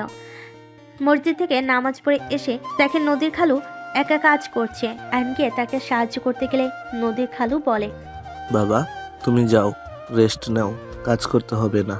আঙ্কেল আপনি একা করছেন এইটা দেখতে ভালো লাগছে না। আর রাইসা আপু তো আমার বোনের মতো, তাই বোনের বিয়েতে ভাই হিসেবে তো কাজ করতেই পারি, তাই না? আয়নের কথা শুনে নদীর খালো হাসে, আর কিছু বলতে পারলো না। আয়ন কাজে সাহায্য করতে লাগলো। আয়ন সারাদিন অনেক কাজ করতে লাগলো। আয়নকে দেখে সবাই অনেক প্রশংসা করতে লাগলো। নদীর আম্মুকে একজন বলে, নাহিদা, তোর জামাইটা আসলে অনেক ভালো। সেই সকাল থেকে কাজ করছে, কতবার সবাই না করলো, কারো কথা শুনলো না। বলে বোনের বিয়েতে ভাই কাজ করবে না তো কে করবে। কত সুন্দর করে কথা বলে। এই সময় এমন ছেলে পাওয়া ভাগ্যের ব্যাপার। শোন, এমন আর কোনো ছেলে পাইলে আমাকে বলিস তো। আরো আরেকজন আয়নের প্রশংসা করতে লাগলো। আয়ন বাসার ভিতর ঢুকলে রাইসা বলে, এই যে ভাইজান, শুধু বোনের বিয়েতে কাজ করলে হবে? খাবারটাও তো খেতে হবে নাকি? রাইসার কথা শুনে আয়ন হেসে দিয়ে বলল, খাওয়ার উপরেই তো আছি, আর কত খাবো? পেট ফেটে যাবে। আর এতগুলো শালিকা থাকলে কোনো দুলাভাই না খেয়ে থাকতে পারবে নাকি? আয়নের কথা শুনে সবাই হাসতে লাগলো। নীরব এসে বলে, আমার তুমি সারাদিন খালি কাজ করছো, আমাকে একটু সময় দিচ্ছ না, আমার কিন্তু ভালো লাগছে না। আরে বাবা, আই এম সরি, আমার কাজ হয়ে গেছে। আপনাকে নিয়ে বের হব জন্যই তো আসলাম। আমি জাস্ট খালুর সাথে কথা বলে আসি, প্লিজ প্লিজ। নীরব, চলো আমি তোমাকে ঘুরতে নিয়ে যাই। না, আমি আমার সাথে যাবো। রায়হান রেগে গেলে ধমক দিলে আয়নের মেজাজ গরম হয়ে গেল। আয়ন রেগে বলল, এই আপনার সমস্যা কি? বাচ্চাদের সাথে নরম কণ্ঠে কথা বলতে পারেন না? যত সব। আমার ছেলের সাথে কেমন ব্যবহার করব সেটা আমার একান্ত ব্যক্তিগত ব্যাপার। তোমার থেকে কি আমাকে শিখতে হবে নাকি? জন্ম দিলেই বাবা হওয়া চায় না। সামিরার কথা শুনে রায়হান চুপ হয়ে গেল। আয়ন নীরবের হাত ধরে নিয়ে গেল। খালুর সাথে কথা বলে আয়ন রুমে চলে গেল। গোসল করে ফ্রেশ হয়ে নীরবকে নিয়ে বের হয়ে গেল। রাত 11টার দিকে বাসে আসলো। রুমে গেলে আরো কিছু আত্মীয়দের সাথে পরিচয় করিয়ে দিল। আয়ন রুমে যেতে যেতেই ভাবতে লাগলো, বাবারে বাবা, এত আত্মীয় স্বজন। ভাবতে ভাবতে রুমে গেলে দেখে রুম ভর্তি মানুষজন। আয়নকে দেখে একটা মেয়ে বলে, নীরব, এই ছেলেটা কে? এই ছেলে এখানে কি করে? যাও। আয়ন কিছু বলতে যাবে, সাথে সাথে সামিরা বলে, খালামণি, উনি আমার আব্বু হয়। আব্বু, তুমি আসো। আম্মু মনে হয় বড় খালামণিদের সাথে হাঁটতে দিচ্ছে। ও আচ্ছা। আয়ন রুমে গিয়ে ওয়াশরুমে চলে গেল। কয়েকটা মেয়ে হা করে তাকিয়ে বলে, কি বললি? এটা তোর নতুন আব্বু? ছোট ভাবছিলাম, বাট চকলেটের ডিব্বা। একজন থাপ্পড় দিয়ে বলে, আপু শুনলে না, তোর খবর আছে। মেয়েটা বলে, আপুর চয়েস অনেক ভালো। এই সামিরা, তোর আব্বুকে বলিস তো আরেকটা বিয়ে করবে নাকি? মেয়েটার কথা শুনে সবাই হা করে তাকালে সামিরা বলে, খালামণি, লুচ্চামি বাদ দাও। আমার আব্বু এরকম না। আমার আব্বুর সাথে ভাব নিতে চাইও না। আপু বলে ডাকা শুরু করবে। রূপা খালামণি আব্বুকে প্রপোজ করেছিল। আব্বু সেই যে আপু বলা শুরু করেছে। কথাটা বলে সবাই হাসতে লাগলো। রূপা বলে, কি রে, তুই কিভাবে জানলি?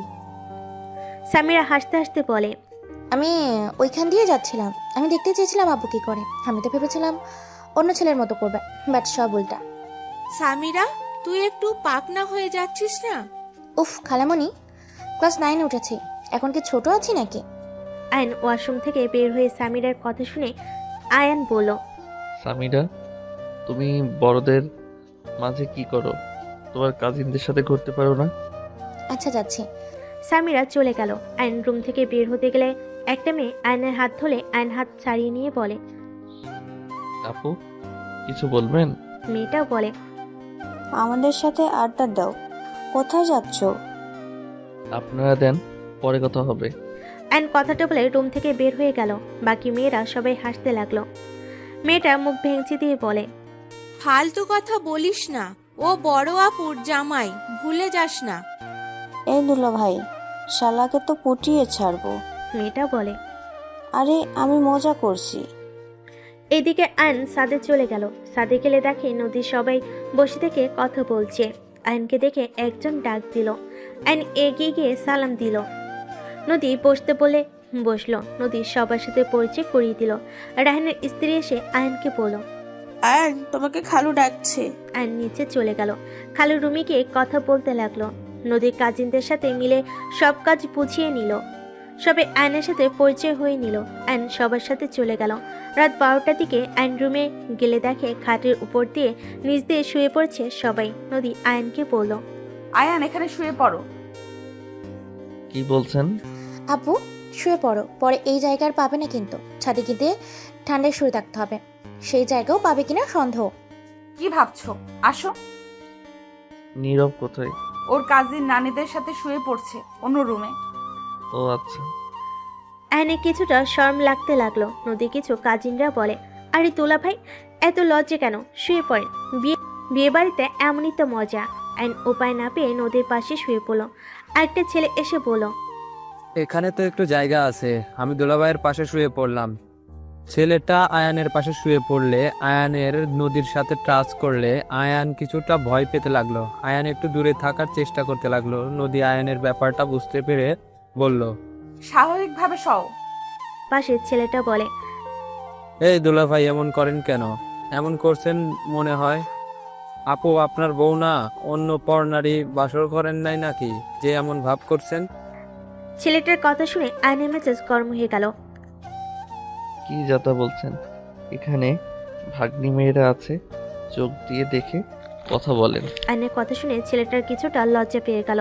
সামিরা নদীকে জড়িয়ে ধরে ঘুমালো। নদী সামিরার মাথায় হাত বুলিয়ে দিতে লাগলো। আয়ন ছেলেটার দিকে ঘুরে শুয়ে থাকলো। সামিরা ঘুমিয়ে গেলে নদী আয়নের দিকে ঘুরে নিজের দিক করে শুয়ে দিল। আয়ন অবাক হয়ে গেল। নদী আয়নের হাতটা পেটের উপর রাখলো। আয়ন কেঁপে উঠল। কাঁথার নিচে এমন কাণ্ড দেখে আয়ন ঢোক গিলতে লাগলো। আয়নের দম যেন বের হয়ে যাওয়ার মতো অবস্থা। নদী আয়নের কানে ফিসফিস করে বলল, স্বাভাবিকভাবে ঘুমাও। আমি তোমার স্ত্রী, অন্য কেউ না যে এইভাবে দূরে দূরে থাকার চেষ্টা করবে। নদীর কথা শুনে আয়ন কিছুটা সাহস পেল। আয়ন আস্তে আস্তে বলল, আপনি রাগ করবেন না? রাগ কেন করব? পাশের ছেলেটা বলে, দেখ ফিসফিস করে করো না তো, ঘুমাতে দাও। আর দুলাভাই যান, বউকে জড়িয়ে ধরে ঘুমান, তাও ফিসফিস করেন না। আয়নকে ধাক্কা দিলে আয়ন সোজা নদীর উপর গিয়ে পড়ে। নদীর কাছাকাছি আসতেই দুজনের নিঃশ্বাস ভারী হতে লাগলো। সামিয়া নড়ে উঠল। আয়ন ঠিক হয়ে শুয়ে পড়ল। নদী আয়নের বুকে মাথা রেখে চোখ বন্ধ করে ফেলল। আয়ন যেন বরফের মতো জমে যেতে লাগলো। আয়ন অনেক কষ্টে ঘুমিয়ে গেল। সকালে ঘুম ভাঙলে আয়ন নদী একে অপরকে জড়িয়ে ধরে ঘুমিয়ে আছে। সবার হাসির শব্দ শুনে সামনের দিকে তাকালে দেখে সবাই উঠে পড়েছে, সাজগোজ করছে। সামিরাকে দেখে আয়ন বেশ লজ্জা পেয়ে গেল। তাড়াতাড়ি করে নদীকে সরিয়ে দিয়ে উঠে পড়ল। আয়নকে এভাবে উঠতে দেখে সবাই হা হয়ে গেল। নদীর ঘুম ভেঙে গেল। আয়ন তাড়াতাড়ি ওয়াশরুমে গিয়ে ফ্রেশ হয়ে রুম থেকে বের হয়ে গেল। নদী তাড়াতাড়ি করে ওয়াশরুমে চলে গেল। আয়ন নিচে গিয়ে সবার সাথে বসে কথা বলতে লাগলো। নির্বেশে আয়নে করে বসে পড়ল। সবার সাথে আড্ডা দিয়ে গায়ে হলুদ দেওয়ার জন্য সবার সাথে পাঞ্জাবি পায়জামা পরে রেডি হয়ে নিল। গায়ে হলুদের অনুষ্ঠান করা শেষ করে রাতে আয়ান নীরবের সাথে সবাই বসে আড্ডা দিতে লাগলো। এদিকে নদী একা রুমে বসে থেকে অফিসের কাজের ব্যাপারে কথা বলছিল। হঠাৎ করে তুলি ভিতরে আসলো। নদীর কথা শেষ হলে তুলিকে বলল, কিরে কিছু বলবি? আপু সত্যি করে বলবে, আয়ান আর তুমি কি একসাথে ঘুমাও না? হঠাৎ এই প্রশ্ন কেন? না মানে আমার কেন জানি গতকাল রাতে দেখে মনে হচ্ছে তুমি আয়ান একসাথে ঘুমাও না। আয়ান গতকাল রাতে অকওয়ার্ড ফিল করছিল। আপু তোমরা কি বাসর করো নাই? আমি তোর বড় বোন, কি সব কথা বলস? আমি জানি, বাট আপু তুমি কি আয়ানকে নিজের থেকে সরিয়ে রাখো নাকি? দেখো আপু, আয়ান অনেক ভালো ছেলে। স্বামীরা নীরবকে নিজের সন্তানের মতো করে ভালোবাসে। ওইটুকু ছেলে সবকিছু কত সুন্দর করে মানিয়ে নিয়েছে, অথচ তোমাকে টাচ করার সাহস পায় না। রাতে স্পষ্ট আমি দেখেছি ওর চোখে মুখে ভয়ের ছাপ ছিল।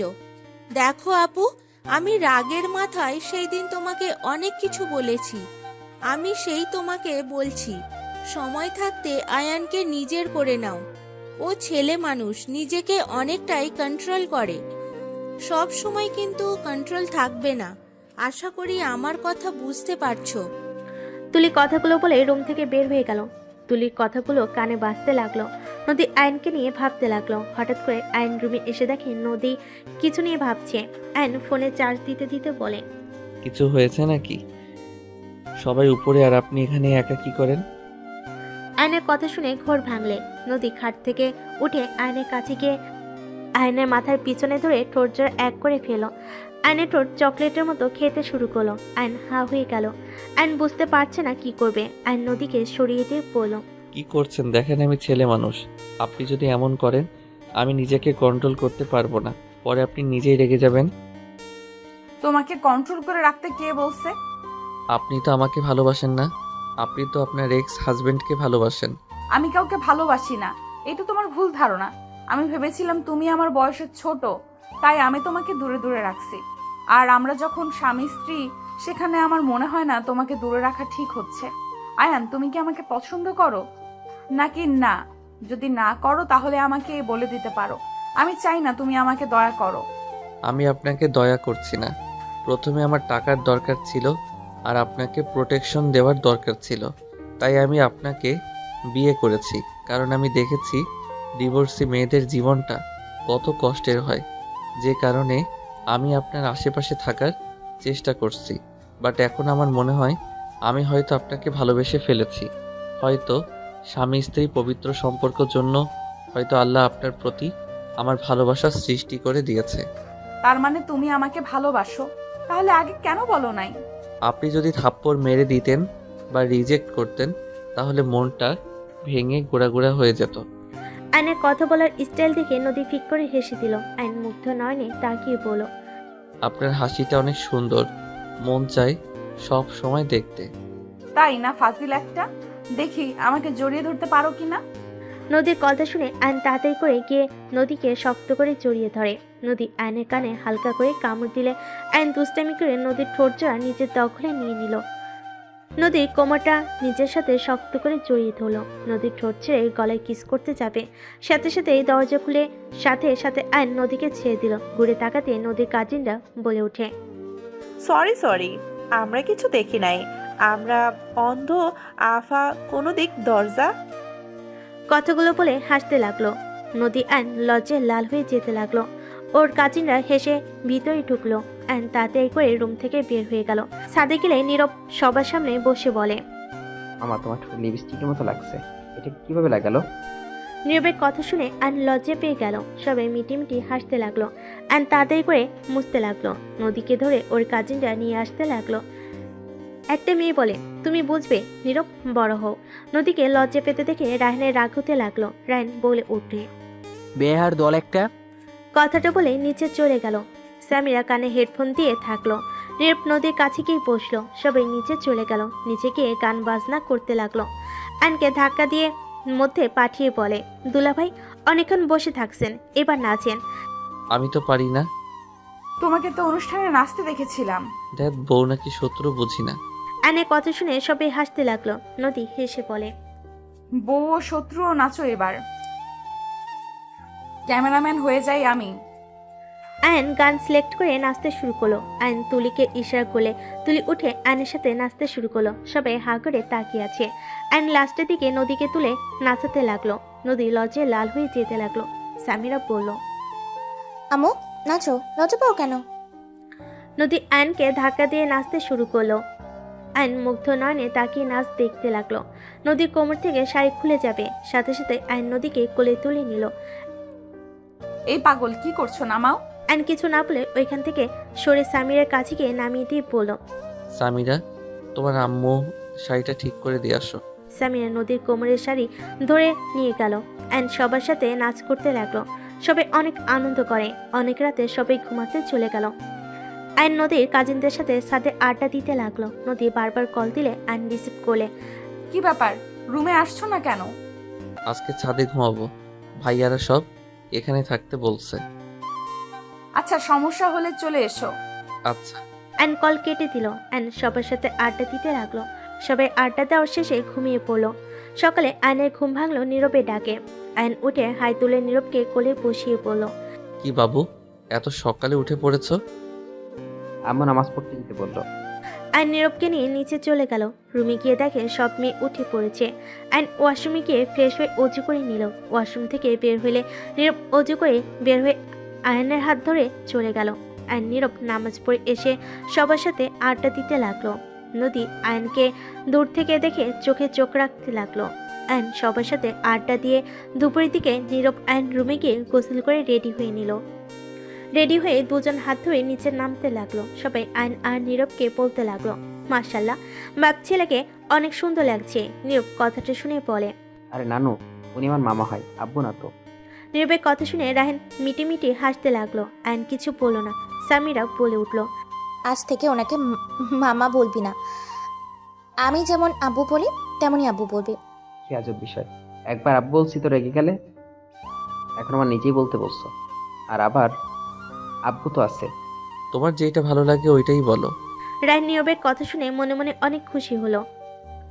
আইন ওইসবকে পাত্তা না দিয়ে চলে গেল। সেদিন সবার সাথে আনন্দ করে বিয়ে পড়ানোর সময় সবাই অনেক এনজয় করতে লাগলো। নদী এসে আয়নের পাশে দাঁড়ালো। আয়নের হাতে হাত রাখলে আইন বারবার সরিয়ে দিতে লাগলো। নদী বারবার হাত ধরে আইন রেগে যে কিছু বলতে যাবে, দেখে একটা অন্য কেউ না, নদী। আইন মিষ্টি করে হাসি দিয়ে হাত শক্ত করে ধরলে নদী বলল, এতক্ষণ না সরিয়ে দিলে এখন আবার ধরলে কেন? ছাড়ো। আমি কি জানতাম নাকি এটা অন্য কেউ না, আমার বউ? এইভাবে কতজনের হাত ধরছে? সত্যি বলা যাবে না, ওইসব রাখো, বিয়ে পড়ানো দেখো।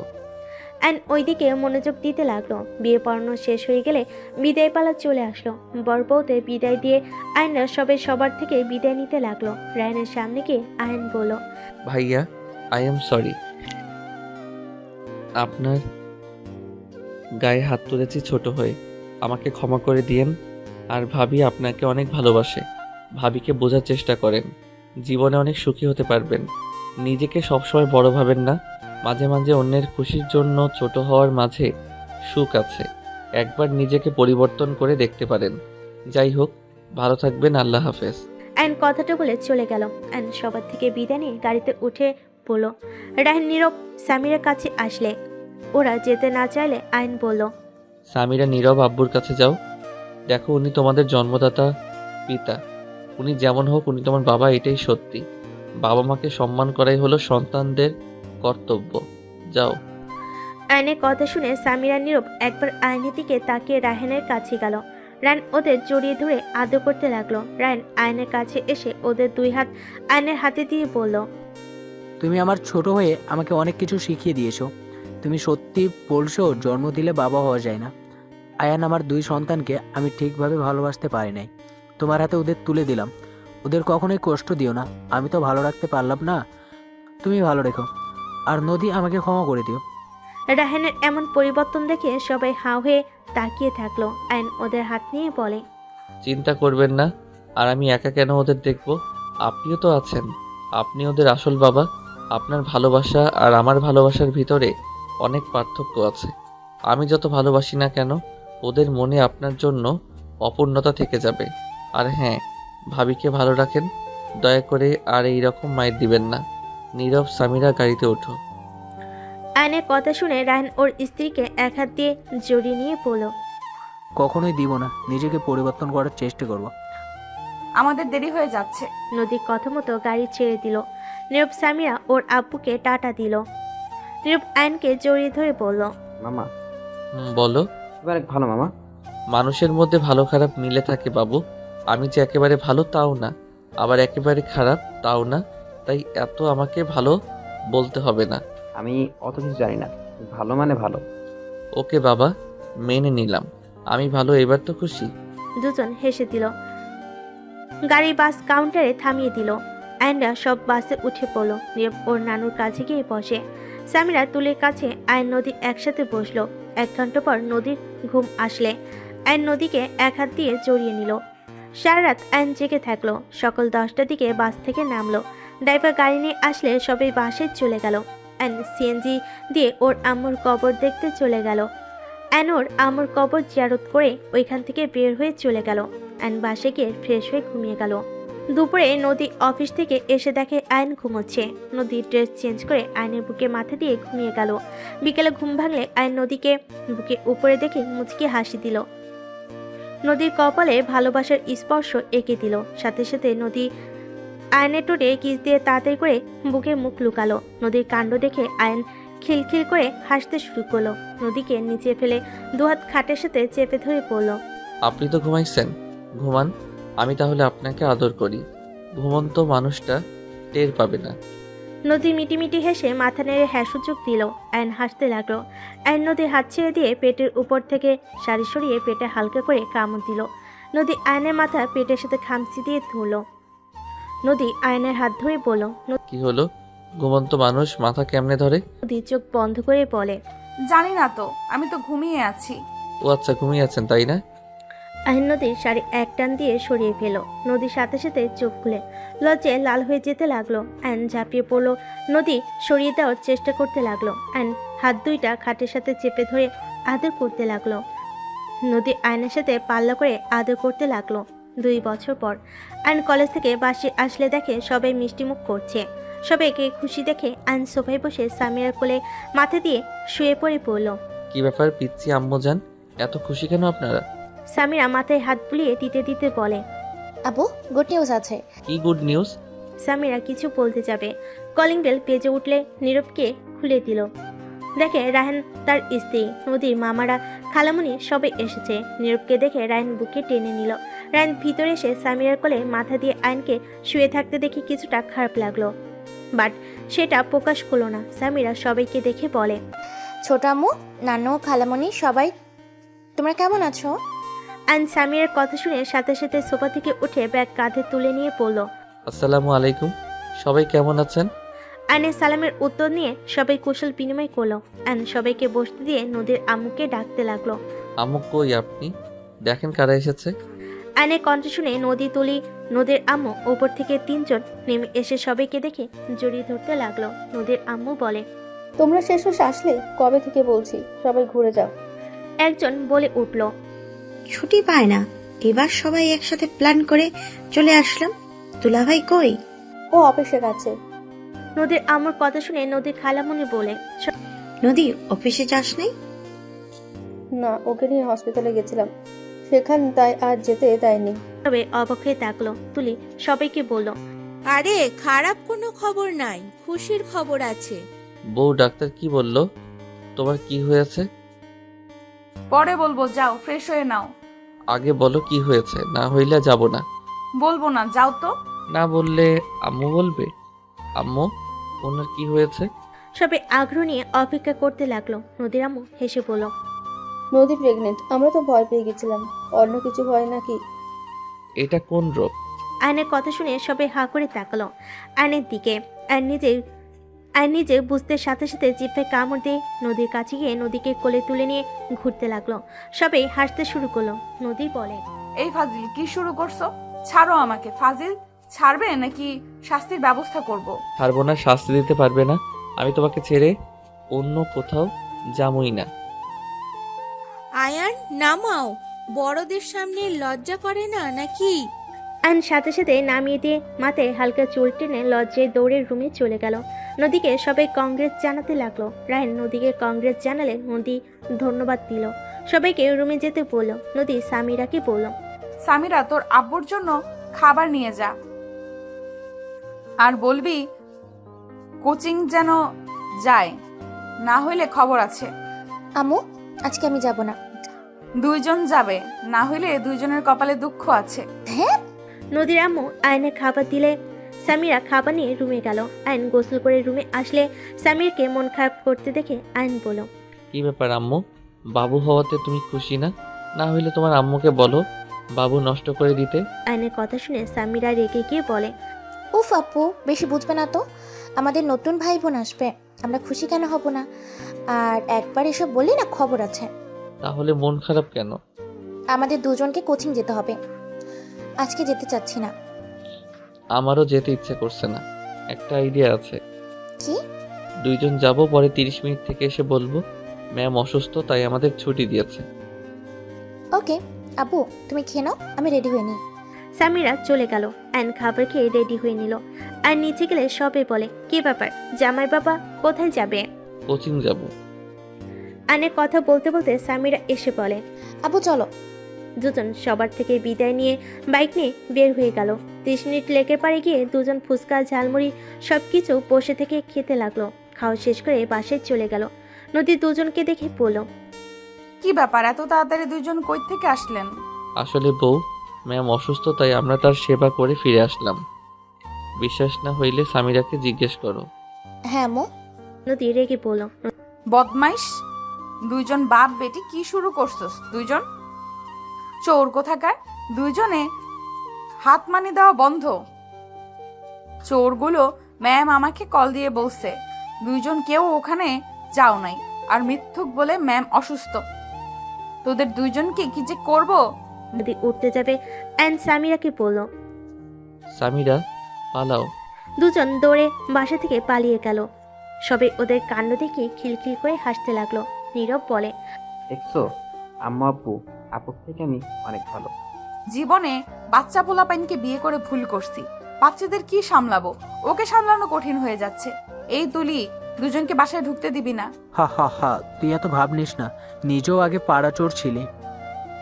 কথাগুলো বলে রায়ান হাসতে লাগলো। নদী হেসে ফেল। কিছুক্ষণ পর ম্যামের কল আসলে রিসিভ করে বলে, নদী ওরা দুজন চলে এসেছে। আচ্ছা, দুইজনকে দেরি করে যাওয়ার জন্য লাঠি পেটা করেন। নদী কল কেটে দিল। এইদিকে আইন সামিরা পড়া শেষ করে সন্ধ্যায় বাসার ভিতর ঢুকে দুজন তাড়াতাড়ি করে রুমে চলে গেল। আইন রুমে গিয়ে দেখে নদী রুমে বসে আছে। নদীর রাগী লুক নিয়ে তাকাতেই আইন কান ধরে উঠবস করতে লাগলো। নদী দাঁড়িয়ে গুনতে লাগলো। আইন আস্তে আস্তে উঠবস করতে করতে নদীর কাছে গিয়ে শক্ত করে জড়িয়ে ধরলো। নদী কিছু বলবে তার আগে আইন নদীর ঠোঁট নিজের দখলে নিয়ে নিল। নদীর মুখে মুচকি হাসি রেখা ফুটে উঠল।